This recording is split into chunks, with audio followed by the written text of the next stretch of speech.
Salut les Sélacantes, bienvenue dans l'actualité de notre football. Commençons du côté de l'Arabie Saoudite avec Mizan Maoulida qui ne fait que de surprendre. Le Comorien a marqué un doublé face au Al-Nassr de Sadio Mané.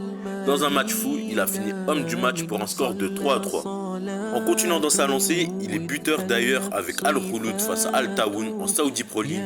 Le Comorien marque son troisième but en 2 matchs. Dans ce pays, ce n'est pas le seul à avoir été performant. En effet, Selemani, après avoir été décisif contre la Tunisie, il récidive en Saudi Pro League avec un but et une passe décisive. Allons du côté de la France où il y a de l'agitation du côté des Comoriens. En effet, Mchangama montre la voie pour 3.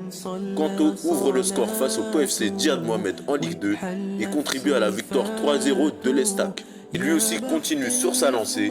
En effet, il marque une passe décisive juste avant la trêve et est en forme avant d'affronter la Gambie pour la CAN. Mais deux joueurs restent plus performants cette saison selon moi. Le premier, Rafiki Saïd, décisif sur 4 de ses 5 derniers matchs. Le premier but face à Dunkerque, le deuxième but face à la Tunisie, une passe décisive face à la Tunisie et un but face au Stade Malherbe Caen. Il sera l'un des acteurs attendus pour nous qualifier à la CAN.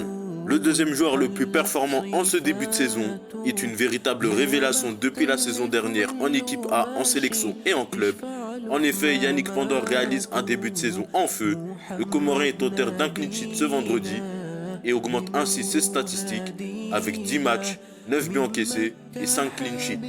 Et finissons avec la liste des Comores avec une surprise. La première sélection de l'ancien stéphanois Zaïdou Youssouf, actuellement à Famalicão. Les Comores affronteront la Gambie, puis Madagascar pour se qualifier en Coupe d'Afrique des Nations. Et c'est la fin de cette vidéo. Pour voir la suite de l'actualité de notre football, n'hésitez pas à vous abonner et à activer la cloche.